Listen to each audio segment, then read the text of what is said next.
Charging. Charging is the process by which a material acquires an imbalance of positive and negative charges. Generally, charging means gaining or losing electron. Usually, materials have equal number of protons and electrons that carries positive and negative charges. Thus, they have equal number of positive and negative charges. In the road AB below, the number of positive charges and negative charges are equal. Katika road AB, namba ya positive charges ambazo zinaonekana kwa rangi nyekundu ni sawa sawa na idadi ya negative charges ambazo zinaonekana kwa rangi nyeusi.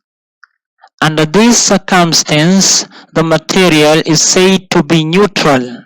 When material gain or lose electron, it acquires an imbalance of charges, having either excess electrons or excess protons. At this state, the material is said to be charged. If it has excess electrons, it is negatively charged, and if it has excess protons, it is positively charged. Ikiwa material itagain electrons, itakuwa ina negative charges nyingi zaidi kuliko positive charges. Ikiwa material itakuwa na excess electrons, itakuwa ni negatively charged. Ikiwa material itakuwa ina deficiency of electrons, itakuwa ina excess positive charges. Hii itafanya material iwe positively charged. Types of charging. There are 3 types of charging: charging by friction, charging by contact or conduction, and 3, charging by induction. Charging by friction. Charging by friction is done by rubbing materials to another.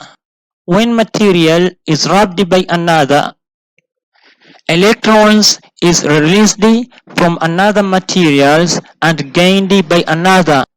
The material losing electrons is positively charged and material gained electron is negatively charged. The amount of gained and lost electrons is equal to each other.